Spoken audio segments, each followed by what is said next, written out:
حي على الفلاح. صلی وسلم علی نبینا محمد وبارک وسلم وصلی علیہ. اعوذ باللہ من الشیطان الرجیم. یا ایھا النبی انا ارسلناک شاہدا ومبشرا ونذیرا وداعیا الی اللہ باذنہ وسراجا منیرا. عیوب اور نقائص سے منزہ اور پاکیزہ تمام قسم کی حمد و ثنا اللہ وحدہ لا شریک لہ کے لیے، اور درود و سلام شفیع للمذنبین، خاتم النبیین، رسول کریم، رؤوف الرحیم صلی اللہ علیہ وآلہ وسلم کی ذات اقدس پر.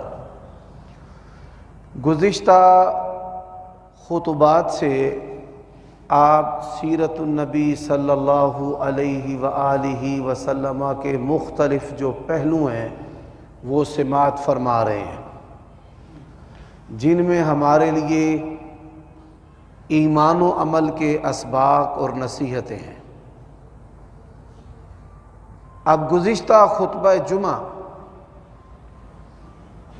کہ نبی صلی اللہ علیہ وآلہ وسلم کو کیسے اس بات کی پہچان ہوئی کہ اللہ تبارک و تعالیٰ نے مجھے اپنا نبی و رسول بنایا ہے، اور پھر آپ صلی اللہ علیہ وآلہ وسلم کے بارے میں یہود و نصارہ، مشرکین اور آپ کے جو مخالفین تھے، دشمنان اسلام، ان کو کیسے پتہ تھا کہ آپ صلی اللہ علیہ وآلہ وسلم اللہ تبارک و تعالیٰ کے نبی اور رسول ہیں. آج کے خطبہ جمعہ میں بھی جو گزشتہ ہمارا مضمون بقایا رہتا تھا، اس کے مختلف جو پہلو ہیں وہ آپ کے گوش گزار کیے جائیں گے. سب سے پہلی بات کہ نبی صلی اللہ علیہ وآلہ وسلم کے جو مخالفین تھے، انہوں نے رسول اللہ صلی اللہ علیہ وسلم پر مختلف تہمتیں اور بہتان لگائے. ان تہمتوں اور بہتانوں میں سے ایک بہتان یہ تھا کہ نعوذ باللہ آپ صلی اللہ علیہ وآلہ وسلم جو ہیں وہ جادوگر ہیں.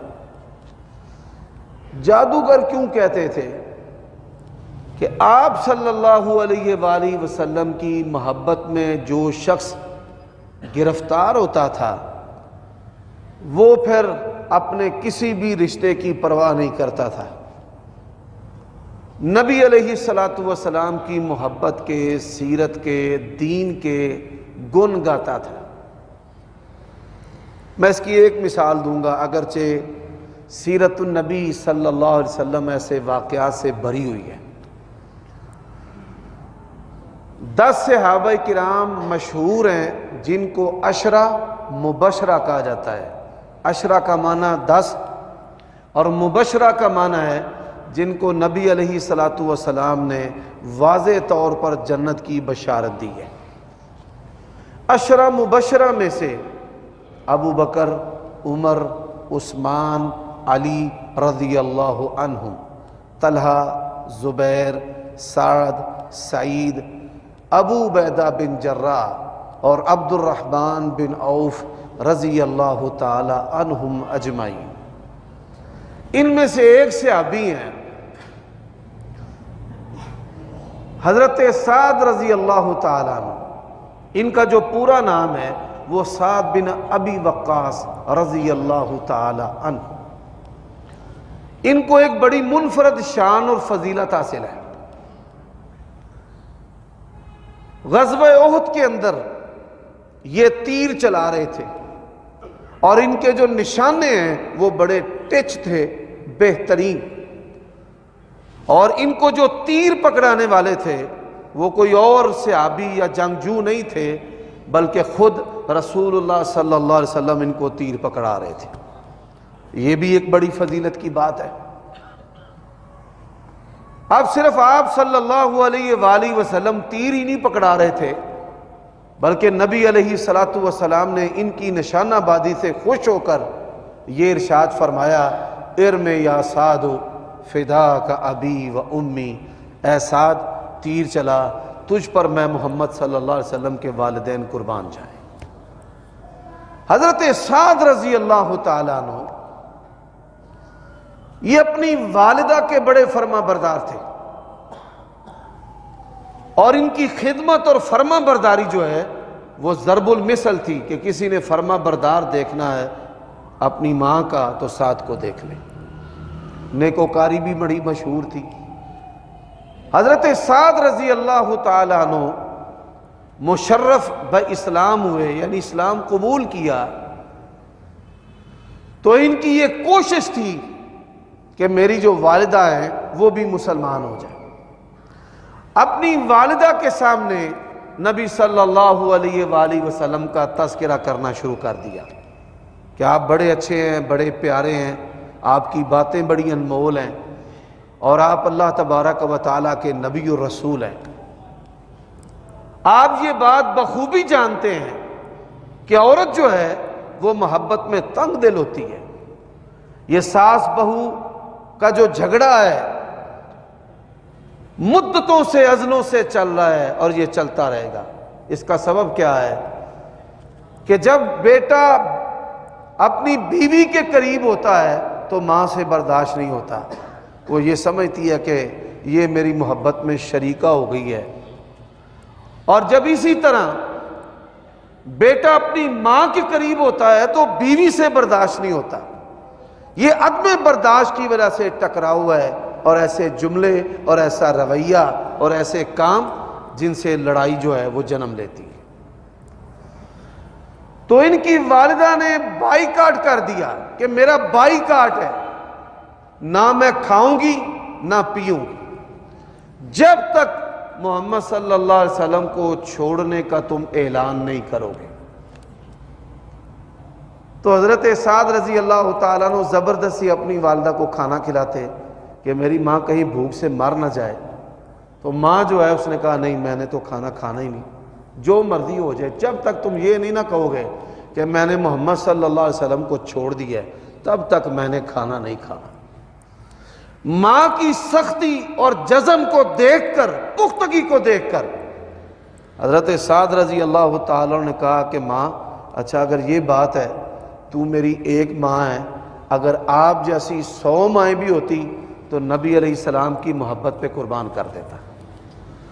وہ آپ کے جذبہ ایمانی سے متاثر ہوئے بغیر نہیں رہی، اور پھر اس کے دل کے اندر یہ سوچ پیدا ہوئی کہ میرا بیٹا جو میری مرضی کے بغیر سانس لینے کو تیار نہیں ہے، ہر وقت فرما برداری میں مستعد اور فکر مند رہتا ہے، تو میں دیکھوں تو صحیح وہ شخصیت کیسی ہے۔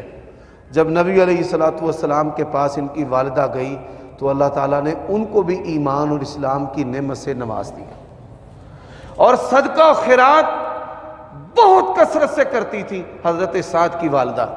حضرت سعد رضی اللہ تعالیٰ عنہ کہنے لگے یا رسول اللہ میری ماں کی اچانک فوتگی ہو گئی ہے، اگر اسے مرنے سے پہلے بولنے کا موقع ملتا نا تو وہ صدقہ ضرور کرتی، افا اتصدق عنہا، میں اپنی ماں سے صدقہ کرنا چاہتا ہوں، کیا اپنی ماں سے صدقہ کروں؟ تو نبی علیہ السلام نے فرمایا ضرور کر۔ تو انہوں نے پھر ایک پانی کا کنواں جو ہے وہ اپنی والدہ کے نام پر صدقہ کر دیا، جس کو بیر ام سعد یعنی سعد کی ماں کا جو کنواں ہے اس نام سے یاد کیا جاتا تھا۔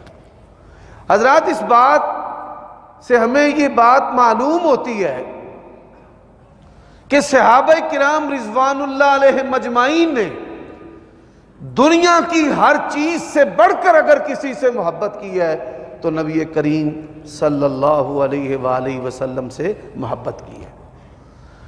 اب آپ دیکھیے رسول کریم صلی اللہ علیہ وآلہ وسلم کی عادت مبارکہ تھی کہ آپ سے کوئی محبت کرتا، محبت جتاتا تو نبی علیہ السلام بھی محبت کا جواب محبت کے ساتھ دیا کرتے تھے۔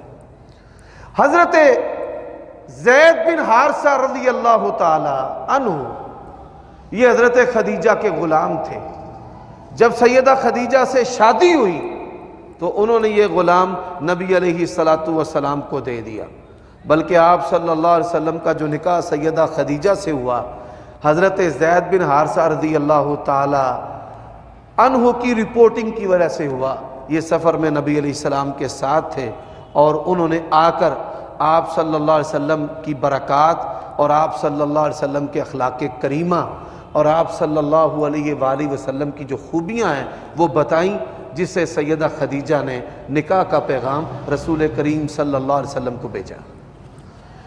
اب عرب کے جو باشندے تھے وہ نبی علیہ السلام کی جو محبت ہے کہ ماں کو چھوڑ رہا ہے پرواہ نہیں ہے، باپ کو چھوڑ رہا ہے پرواہ نہیں ہے، بھائی بھائی کو چھوڑ رہا ہے پرواہ نہیں ہے، اپنے علاقے کو چھوڑ رہا ہے پرواہ نہیں ہے، اپنے مال کو چھوڑ رہا ہے پرواہ نہیں ہے، اپنی جان کا نذرانہ اللہ کے نبی کے سامنے پیش کر رہا ہے پرواہ نہیں ہے۔ تو انہوں نے اس رویے سے سمجھا کہ یہ جادوگر ہے۔ اب نبی علیہ السلام کا علاج کرنے کے لیے انہوں نے عرب کا ایک عامل تھا جادو جنات کا علاج کرنے والا جس کا نام زمات تھا، یہ صحیح مسلم میں حدیث ہے، اس کو بلوایا اور بلوانے کے بعد اسے یہ تاکید کی کہ تو نے ان کی بات نہیں سننی، اپنی سنانی ہے، اگر تو نے ان کی بات سن لی تو کہیں تیرے پر بھی اس کے جادو کا اثر نہ ہو جائے۔ تو نبی علیہ السلام کے پاس آیا، آپ صلی اللہ علیہ وآلہ وسلم سے کہنے لگا کہ آپ پر جادو ہے اور میں جادو کا علاج کرتا ہوں۔ نبی علیہ السلام نے فرمایا مجھ پر تو جادو نہیں ہے، میں تو اللہ تبارک و تعالیٰ کا نبی اور رسول ہوں، میں تو کہتا ہوں ایک اللہ کی بندگی کرو، اللہ کے سوا کسی کی عبادت نہ کرو، وہ وحدہ لا شریک لہ ہے، بچیوں کو زندہ درگور نہ کرو، ماں باپ کی نافرمانی نہ کرو، نماز ادا کرو، اللہ کی بندگی کرو۔ اور میں یہ کہتا ہوں ان الحمد للہ نحمدہ ونستعینہ ونستغفرہ، یہ جو کلمات ہے نا، یہ جو خطبہ ہے جادو کے علاج کے لیے بھی بڑا بہترین عمل ہے۔ عرب علماء جادو کے علاج کے لیے خطبہ حاجہ اور خطبہ مسنونہ جو ہے اس کی تلاوت کرتے ہیں۔ صحابہ کرام کہتے ہیں یہ خطبہ حاجہ جو جمعہ کے دن یا نکاح سے پہلے خطیب پڑھتا ہے، آپ صلی اللہ علیہ وآلہ وسلم ہمیں اس طرح سکھاتے تھے جس طرح قرآن مجید کی کوئی سورت سکھاتے، کوئی آیت سکھاتے۔ مسلمانوں کے بچوں اور بچیوں کو، بوڑھے اور جوانوں کو، مردوں اور عورتوں کو یہ جو خطبہ مسنونہ ہے یہ یاد ہونا چاہیے۔ ان الحمد للہ نحمدہ ونستعینہ ونستغفرہ ونعوذ باللہ من شرور انفسنا ومن سیئات اعمالنا۔ اس نے نبی علیہ السلام کی زبان اقدس سے جب یہ الفاظ سنے، اس کا ترجمہ جو ہے بڑا پرہیبت ہے۔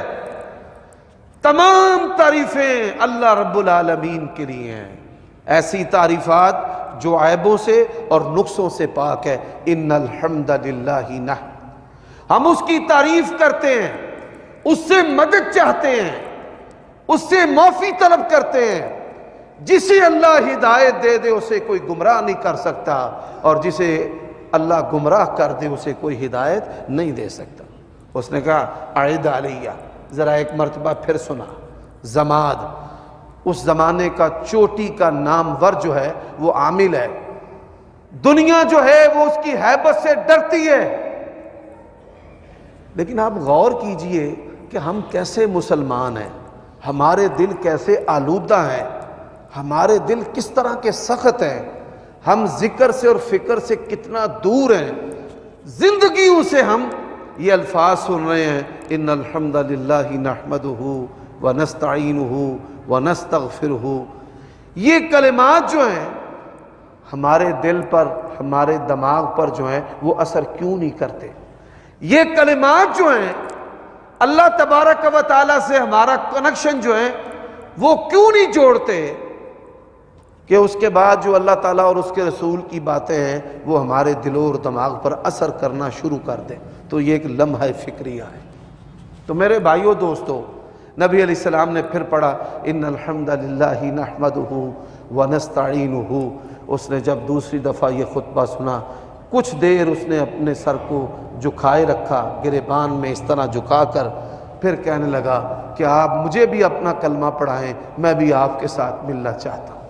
اشہد ان لا الہ الا اللہ واشہد ان محمد رسول اللہ۔ اس حدیث کو سنانے کا مقصد کیا ہے کہ نبی علیہ السلام واحد وہ شخصیت ہیں، انسانی علوم اور جو انسانی طبقات ہیں، اور جو آپ صلی اللہ علیہ وآلہ وسلم کے مخالفین ہیں، ہر پہلو سے نبی علیہ السلام کی سچائی کو انہوں نے جانا اور پہچانا ہے۔ حضرات میں اس کی ایک اور مثال دینا چاہتا ہوں۔ یہ حدیث صحیح مسلم میں ہے۔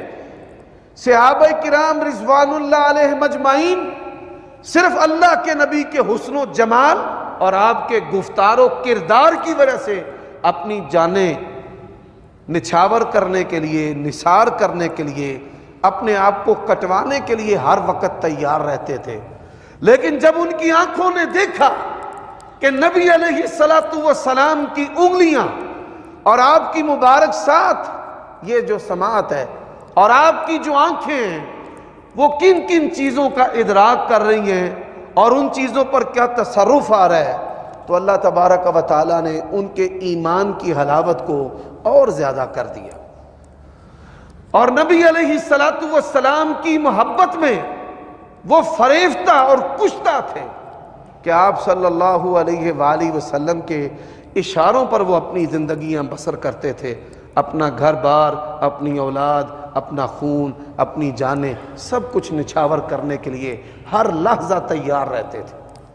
اب آپ دیکھیے کہ آپ صلی اللہ علیہ وآلہ وسلم کی سچائی کو نجران کے پادریوں اور علماء نے کس طرح پہچانا۔ نجران کے پادری جو ہے وہ نبی کریم صلی اللہ علیہ وآلہ وسلم کے پاس آئے آپ کو لاجواب کرنے کے لیے کہ آپ صلی اللہ علیہ وآلہ وسلم سے ہم ایسے سوال کریں گے کہ جن کے آپ جوابات دے ہی نہیں سکتے، اور جب جواب نہیں دے سکیں گے تو ہم جو ہے وہ یہ کہیں گے کہ نعوذ باللہ آپ نبی اور رسول نہیں ہیں۔ نبی علیہ السلام کو مختلف طریقوں سے آزمایا گیا، مختلف طریقوں سے۔ کبھی آپ صلی اللہ علیہ وآلہ وسلم کے کھانے کے اندر زہر ملایا گیا کہ جھوٹا ہوگا تو جان چھوٹ جائے گی اور سچا ہوگا تو بچ جائے گا۔ کبھی آپ صلی اللہ علیہ وسلم کے سامنے شبہ والا کھانا رکھ کر، ایسا کھانا کہ جس کے اندر شبہ تھا، بغیر اجازت کے ہمسایوں کی بکری لی، اس کو ذبح کیا، اس کا گوشت بنایا اور گوشت بنا کر رسول اللہ کے سامنے رکھا، فرمایا یہ مالک کی اجازت کے بغیر ذبح کر کے ہمارے سامنے رکھی گئی ہے، اور اس کی بوٹیاں جو ہیں وہ نبی علیہ السلام کو بتا رہی تھی کہ ہم آپ کی شان کے لائق نہیں ہیں۔ نبی علیہ السلام آپ سے کبھی جغرافیائی سوال ہوتے، آپ صلی اللہ علیہ وآلہ وسلم سے پوچھا جاتا بتائیے مسجد اقصیٰ کے کتنے دروازے اور کتنی کھڑکیاں ہیں، اور مسجد اقصیٰ کی شمال میں کیا ہے، جنوب میں کیا ہے، مغرب اور مشرق میں کیا ہے۔ آپ صلی اللہ علیہ وآلہ وسلم فرماتے ہیں اللہ تبارک و تعالی نے زمین کی ساری مسافت کو ختم کر کے مسجد اقصیٰ کو میرے سامنے کر دیا، وہ جو سوال کرتے جائیں اللہ تبارک و تعالی مسجد اقصیٰ کا وہ حصہ جو ہے وہ میرے نمایاں کرتا جائے۔ حضرات اللہ کے نبی علیہ السلام دو قبروں والوں کو عذاب ہو رہا ہے، نبی علیہ الصلوۃ والسلام آپ کی جو مبارک ساتھ ہے، اَتَّتِ السَّمَاءُ وَحُقَّ لَهَا أَن تَعِتَّ، آسمان کے چر چر کرنے کی آواز زمین پر سن رہی ہے۔ اور آپ سے مطالبہ کیا کیا گیا؟ نبی علیہ السلام سے مطالبہ کیا گیا اگر آپ چاند کے 2 ٹکڑے کر دیں تو ہم آپ کو اللہ کا سچا نبی اور رسول مان لیں گے۔ میرے بھائیوں، دل کو دہلا دینے والی بات ہے، یہ ایسی سچائی ہے کہ آج کے سائنسدان بھی کہتے ہیں کہ ہاں چاند کے 2 ٹکڑوں کے آثار چاند پر اب بھی موجود ہیں۔ اور نبی علیہ السلام نے جب چاند کی طرف اپنی انگلی کو اٹھایا، لوگوں کی نظروں پر کوئی اثر نہیں ہوا، جیسے کہ جادو کے اثرات جو ہیں وہ آنکھوں پر ہوتے ہیں۔ اللہ تبارک و تعالی فرماتے ہیں سحروا اعین الناس واسترہبوا وجاءوا بسحر عظیم، فرعونیوں نے لوگوں کی آنکھوں پر جادو کر دیا تھا، جس کی وجہ سے ان کو لاٹھیاں اور رسیاں سانپ نظر آتے تھے۔ اور یہاں پر میں ضمناً یہ بات بھی آپ کو بتا دینا چاہتا ہوں، جس طرح جسمانی بیماریاں ہیں، اسی طرح بیماریوں میں سے جادو ایک بیماری ہے جس کا روح اور بدن کے ساتھ تعلق ہے، اور یہ بیماری جو ہے یہ انسان کی آنکھوں پر اور اس کے دماغ پر اثر کرتی ہے، اس سے بڑھ کر اس کے اثرات نہیں ہیں۔ وَيُخَيَّلُ إِلَيْهِ مِن سِحْرِهِمْ أَنَّهَا تَسْعَىٰ سَحَرُوا أَعْيُنَ النَّاسِ، حضرت موسیٰ کو خیال ڈالا گیا کہ یہ سانپ ہے، اور اسی طرح بنی اسرائیل کی آنکھوں پر سحر کیا گیا کہ یہ سانپ ہے۔ میرے بھائیوں اور دوستو، صحابہ کرام کہتے ہیں ہم نے چاند کے 2 ٹکڑے دیکھے، فَأَرَاهُمُ الْقَمَرَ شِقَّتَيْنِ، ایک ٹکڑا ہرا پہاڑی کی اس جانب تھا اور دوسرا ٹکڑا جو ہے وہ اس جانب تھا۔ یہ کوئی نظروں کا دھوکہ نہیں تھا، یہ ایسی حقیقت ہے کہ جس حقیقت کی کیفیت کو صحابہ نے بیان کیا ہے کہ ہرا پہاڑی کے ایک طرف ٹکڑا تھا اور دوسرا ٹکڑا دوسری جانب تھا۔ اب جب نجران کے عیسائی آئے، نبی علیہ السلام نے ان پر اللہ کا قرآن پڑھا۔ آپ کو جاننے کے باوجود جب ان کو یہ پتہ چل گیا کہ آپ اللہ کے سچے نبی و رسول ہیں، تو پھر بھی وہ ہٹ درمی پر قائم رہے، تو اللہ تعالیٰ نے نبی کریم پر قرآن نازل کیا، تعالوا ندعو ابناءنا وابناءکم ونساءنا ونساءکم وانفسنا وانفسکم ثم نبتہل فنجعل لعنۃ اللہ علی الکاذبین۔ آؤ مباہلہ کرتے ہیں کہ ہم دونوں میں سے جو جھوٹا ہے اللہ تبارک و تعالی اس پر لعنت کرے۔ نبی کریم کی سچائی کی ہیبت آپ یہ سن کر حیران ہوں گے، پوری روئے زمین پر عہد نبوی سے لے کر آج تک کبھی عیسائی علماء نے مسلمانوں سے مباہلہ نہیں کیا۔ کیوں نہیں کیا؟ انہوں نے کہا یہ اللہ کا سچا نبی رسول ہے، ہم نہیں مانتے اپنی ہٹ درمی کی وجہ سے، لیکن اگر تم نے مقابلہ کرتے ہوئے مبالغہ کر لیا نا کہ جو ہم میں سے جھوٹا ہے اللہ تبارک و تعالیٰ اسے غرق کر دے، تباہ و برباد کر دے، تو روئے زمین پر عیسائی مذہب کا وجود مٹ جائے گا۔ اس کے مقابلہ پر اللہ نے تمہیں تباہ و برباد کر کے رکھ دینا ہے۔ حضرات، نبی کریم صلی اللہ علیہ وآلہ وسلم کی معرفت کس کس کو تھی؟ اللہ کی زمین کو بھی تھی، نبی علیہ السلام کے یہ مبارک قدم ہے۔ نبی علیہ السلام کی معرفت پتھروں کو تھی۔ آپ احد پہاڑ پر چڑھے، احد پہاڑ پر لرزہ طاری ہو گیا، ہیبت طاری ہو گئی۔ کیوں طاری ہو گئی؟ فرمایا لوگو، یہ جو احد پہاڑ ہے یہ مجھ محمد رسول اللہ سے اور صحابہ کرام سے محبت کرتا ہے۔ احد جبل یحبنا ونحبہ، یہ ایسا پہاڑ ہے جو ہم سے محبت کرتا ہے اور ہم اس سے محبت کرتے ہیں۔ اور یہاں میں آپ کو ایک بات بتاؤں، لوگ میدان احد میں جاتے ہیں، وہاں پر شرک کرتے ہیں۔ لوگ جو ہیں وہ نمازیں چھوڑ کر پتھروں کی طرف متوجہ ہیں، ان کا رخ چٹانوں پتھروں پہاڑوں کی طرف ہے اور ان کی کمر بیت اللہ کی طرف ہے. اور سعودیہ گورنمنٹ نے جگہ جگہ لگایا ہوا ہے کہ حاجی اور عمرہ کرنے والے یہ چیز جو ہے یہ شرک ہے، لیکن لوگ اس کے باوجود بھی باز نہیں آتے. لیکن ایک جگہ ایسی ہے کہ سعودیہ گورنمنٹ نے نبی علیہ السلام کی اس حدیث کی وجہ سے کہ احد ہم سے محبت کرتا ہے، ہم احد سے محبت کرتے ہیں، اس محبت کو آج بھی دکھایا ہے کہ جبل احد جو ہے وہ چاروں اطراف سے بڑی لائٹیں لگا کر اس کو روشن کیا گیا ہے. رات میں بھی اس کا جو نظارہ ہے وہ بڑا دلکش ہے، دل کو بھانے والا ہے.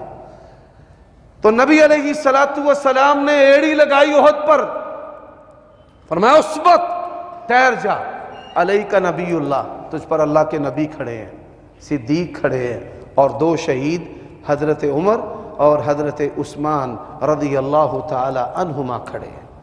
حضرات نبی علیہ السلام کی نبوت اور رسالت کی جو معرفت ہے وہ صرف انسانوں اور انسانوں کے طبقات کو نہیں، قُلْ أُوحِيَ إِلَيَّ أَنَّهُ اسْتَمَعَ نَفَرٌ مِّنَ الْجِنِّ فَقَالُوا إِنَّا سَمِعْنَا قُرْآنًا عَجَبًا يَهْدِي إِلَى الرُّشْدِ فَآمَنَّا بِهِ.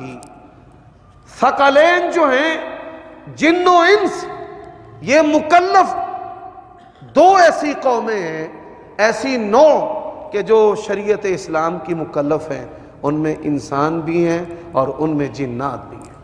حدیث میں آتا ہے کہ جس طرح نبی علیہ السلام نے فرمایا جو جنات یہ انسانوں سے ڈرتے تھے، جب انہوں نے دیکھا کہ انسان ہم سے مدد مانگ رہے ہیں اور ہم سے ڈرتے ہیں تو پھر یہ انسانوں پر چوڑے اور دلیر ہو گئے. بالکل ہماری پاکستانی اسٹیبلشمنٹ کی طرح کہ ہمارے سیولین لوگ ہی ان کو منتخب کرتے ہیں، بناتے ہیں. جب یہ دیکھتے ہیں کہ سیولین ہماری بندوقوں سے، ہمارے عہدوں سے ڈرتے ہیں، ایک دوسرے کے خلاف ہمیں استعمال کرنا چاہتے ہیں، تو یہ بھی آہستہ بتدریج جو ہے وہ سیولین قوتوں پر غالب آ گئے. حضرات جنات کو نبی علیہ السلام کی معرفت ہے، اور یہ جو جنات ہیں یہ بے عمل، یہ بداری اور تجارتی جو عامل ہیں، ان سے نہیں ڈرتے. کہ کوئی شخص یہ سمجھتا ہو کہ یہ تنتر منتر کرنے والے، یہ تجارتی اور بداری اور عزتیں اور مال لوٹنے والے جو عامل ہیں، ان سے جنات ڈرتے ہیں، یہ بہت بڑی غلط فہمی ہے. جنات باعمل لوگوں سے ڈرتے ہیں، نمازیوں سے ڈرتے ہیں، ذکر و اذکار کرنے والے جو اللہ کے دوست صالحین ہیں ان سے ڈرتے ہیں، ان بے عمل لوگوں سے نہیں ڈرتے. خلیفہ ہارون ان کی لونڈی کو جن طاری ہو گیا، جس کو ہم اپنی زبان میں جن چمٹنا کہتے ہیں. وہ دوڑے ہوئے امام احمد کے پاس آئے، جن چمٹ گیا جی. امام احمد رحمہ اللہ کہنے لگے مجھے جانے کی ضرورت نہیں ہے، یہ میرا جوتا ہی لے جاؤ. وہ جوتا لے کر گئے. جن جو ہے وہ بول کر کہنے لگا مجھے پتا ہے یہ احمد بن حنبل کا جوتا ہے، وہ رب سے ڈرتا ہے، ہم اس سے ڈرتے ہیں، ہم جا رہے ہیں، میں چلا وہاں. اور پھر جب امام احمد رحمہ اللہ فوت ہو گئے تو وہ پھر آ گیا. کہتا اون نہیں منو کسی دی پرواہ، جو ڈرنے والا تھا وہ چلا گیا، اس کی حیا اور اس کا ڈر تھا. اور جو اللہ سے نہیں ڈرتا اور اللہ کی حیا نہیں کرتا، اللہ تعالیٰ کی مخلوق بھی اس کی حیا نہیں کرتی. حضرات یہی وجہ ہے بڑے بڑے علاقوں کے لوگوں نے اسلام قبول کیوں کیا. خالد بن ولید رضی اللہ تعالیٰ عنہ ایک علاقے میں گئے، انہوں نے شیر چھوڑ دیا خون خار کہ جو ان پر حملہ آور ہو ان کو کھا جائے. حضرت خالد بن ولید رضی اللہ تعالیٰ عنہ نے کیا کہا، تو بھی اللہ کی مخلوق ہے، میں بھی اللہ کی مخلوق، میں اللہ کے حکموں پر معمور ہوں، اللہ کے حکموں پر. تو جب میں اللہ کے حکموں پر ہوں تب مجھے تیرا کوئی ڈر نہیں. دنیا نے دیکھا کہ شیر نے اپنا سر جھکایا اور چلا گیا، اور علاقے کے لوگوں نے اسلام قبول کیا. حضرات یہیں پر بس نہیں، خالد بن ولید رضی اللہ تعالیٰ عنہ یہ جو زہر ہے، یہ خونخوار مخلوقات، یہ زہر جو ہے یہ بھی اللہ تعالیٰ اور اس کے رسول کی اور صحابہ کرام کی حیا کرنے والا ہے. ایک جگہ پر گئے، انہوں نے زہر جو ہے وہ پیالے میں ڈالا کہ تمہارا رب اگر سچا ہے اور تمہارے نبی کے معجزات ہے، یہ زہر پیو، اگر تم مر گئے ہم نے قبول نہیں کرنا، اور اگر تم بچ گئے تو پھر ہم سب مشرف با اسلام ہو جائیں گے۔ تو یہ صحیح سند کے ساتھ واقعہ ہے، انہوں نے اللہ کا نام لے کر زہر پیا، زہر نے بالکل بھی کوئی اثر نہیں کیا، پورے کا پورا قبیلہ اور قوم جو ہے وہ اسلام پڑھ کر مسلمان۔ حضرات اسی طرح درختوں کو اللہ کے نبی کی معرفت ہے۔ آپ کی یہ عادت مبارکہ تھی کہ قضائے حاجت کے لیے آپ دور جایا کرتے تھے، کوئی اوٹ اس کے پیچھے جاتے۔ اب ایک میدان تھا جہاں اوٹ نہیں تھی، صحابہ کرام کہتے ہیں 2 درخت تھے، نبی علیہ السلام نے ان کی شاخوں کو پکڑا تو ان درختوں نے پیارے نبی کے پیچھے اس طرح چلنا شروع کر دیا جس طرح جو نکیل ہے، لگام، نکیل اور لگام والا اونٹ جو ہے وہ بچے کے پیچھے، اپنے مالک کے پیچھے چلنا شروع ہوتا ہے، نبی علیہ السلام کے پیچھے ان درختوں نے چلنا شروع کر دیا۔ اب آپ صلی اللہ علیہ وسلم جب قضائے حاجت سے فارغ ہوئے تو آپ صلی اللہ علیہ وسلم نے فرمایا الا مکانکما، چلو اپنی جگہوں پر۔ تو دونوں درخت جو ہے وہ چلتے ہوئے اپنی پہلی اسی جگہ پر آ گئے، اور یہ ایسا معجزہ ہے جو سینکڑوں آنکھوں نے دیکھا ہے، سینکڑوں نفوس نے دیکھا ہے، درختوں کو بھی پتا ہے کہ یہ اللہ کے نبی اور رسول ہے۔ آپ صلی اللہ علیہ وآلہ وسلم کھجور کے تنے کے ساتھ ٹیک لگا کے خطبہ دیتے تھے، یوں ایسے ٹیک لگاتے اور خطبہ دیتے۔ اللہ تعالیٰ نے صحابہ کرام اہل ایمان کی تعداد بڑھا دی، مسجد نبوی میں دور دور تک لوگ بیٹھتے تھے۔ ایک بڑھائی تھا ترخان، اس نے کہا یا رسول اللہ اگر اجازت دیں تو آپ کے لیے ممبر بنوا دوں؟ نبی علیہ السلام نے فرمایا مشورہ تو بہت اچھا ہے، بنوا دو۔ ممبر بن کر آ گیا، آپ اس کی پہلی سیڑھی پر جلوہ افروز ہوئے، اس پہلی سیڑھی پر۔ تو حدیث میں ہے حن الجزء کحنین الصبی، اس کھجور کے تنے نے نبی علیہ السلام کی جدائی میں اس طرح رونا شروع کر دیا جس طرح بچہ اپنی ماں کی جدائی میں روتا ہے۔ اب یہ ہزاروں صحابہ کرام کا جمع غفیر ہے، بچے کے رونے کی آواز آ رہی ہے درخت میں سے۔ نبی علیہ السلام ممبر سے نیچے اترے، آپ نے دونوں باہوں میں اس تنے کو لے لیا، اور جس طرح ماں اپنے بچے کو سلاتی ہے، ہتھیلی سے پیار کرتی ہے، نبی علیہ السلام اسے ہتھیلی سے پیار کرے، دلاسا دے، تسلی دے، اور وہ آہستہ آہستہ ہچکیاں لیتا ہوا پیارے نبی کی باہوں کے اندر خاموش ہو گیا۔ اس درخت کو معرفت ہے کہ آپ اللہ تبارک و تعالیٰ کے سچے نبی و رسول ہیں۔ پتھروں کو معرفت ہے، درختوں کو معرفت ہے۔ آپ ریگستان میں سے گزر رہے ہیں تو جنگلی جو بیریاں ہیں وہ چھوٹی چھوٹی ہیں، جو لوگ جزیرۃ العرب میں رہے گئے حج عمرے پر ہیں انہوں نے دیکھا ہوگا، مکہ سے مدینہ جاتے ہوئے چھوٹی چھوٹی جنگلی بیریاں ہیں، خاردار، ان پر کانٹے ہیں۔ اب ایک بدو جانگلی تہذیب کا حامل، اس نے اللہ کے نبی سے کہا کہ آپ کہتے ہیں کہ میں اللہ کا نبی ہوں؟ فرمایا ہاں میں کہتا ہوں کہ میں اللہ کا نبی اور رسول ہوں۔ اس نے کہا اگر یہ جھاڑی سامورا، یہ جو بیری کا کانٹے دار درخت ہے، یہ جو جھاڑی ہے کانٹے دار، اگر یہ گواہی دینا کہ آپ اللہ کے نبی اور رسول ہیں میں مان لوں گا۔ حافظ ابن کثیر البدایہ کے اندر اس حدیث کو لے کر آئے ہیں کہ نبی علیہ السلام نے اس سامورا کو کہا، اس خاردار جھاڑی کو کہا، بیری کو کہا کہ تو گواہی دیتی ہے، تو مجھے پہچانتی ہے کہ میں اللہ کا رسول ہوں۔ اللہ تعالیٰ نے اس کو قوت گویائی عطا کی اور اس نے بول کر کہا کہ ہاں میں گواہی دیتی ہوں کہ آپ اللہ کے سچے نبی اور رسول ہیں۔ حضرات آخر میں جانوروں کو نبی علیہ السلام کی معرفت تھی۔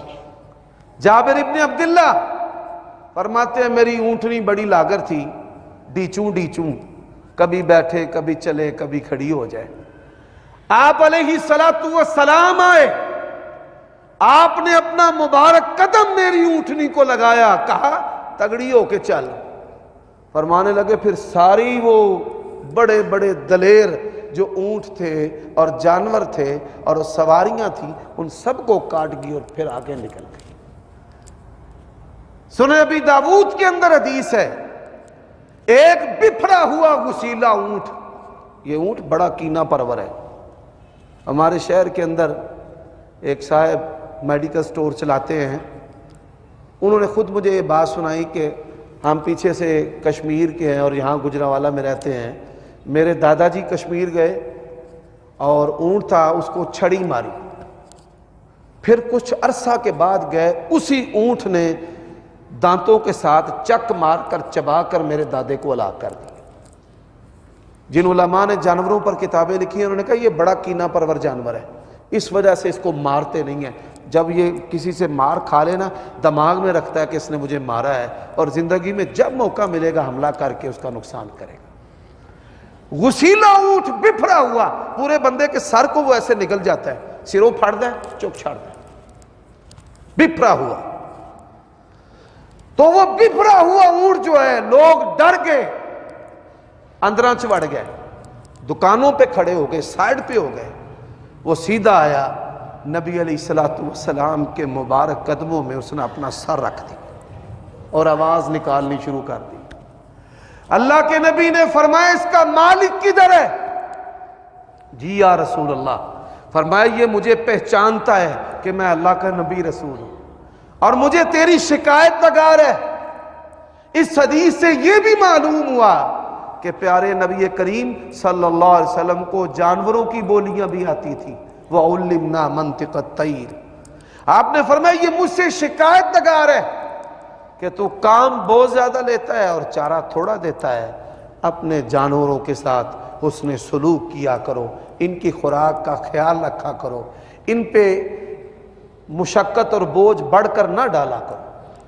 تو یہ واقعہ سنانے کا مقصد کیا ہے کہ نبی علیہ السلام عالمگیر اور آفاقی نبوت اور رسالت کے حامل ہیں، اور آپ کی معرفت زمین و آسمان اور بادلوں کو اور فضاؤں کو، ہواؤں کو، اور آپ کی جو معرفت ہے وہ درختوں کو اور جانوروں کو، بچوں کو اور بڑوں کو، جس طرح گزشتہ خطبہ جمعہ میں نے آپ کو بتایا کہ بچوں کو پتہ ہے کہ آپ صلی اللہ علیہ وسلم اللہ کے نبی اور رسول ہیں۔ اللہ تعالیٰ انسانوں کو جن کے پاس بڑے علوم ہیں ان کو بھی آپ صلی اللہ علیہ وسلم کو سمجھنے کی، جاننے کی، ماننے کی اور عملی طور پر اپنانے کی توفیق عطا فرمائے۔ سبحان اللہ۔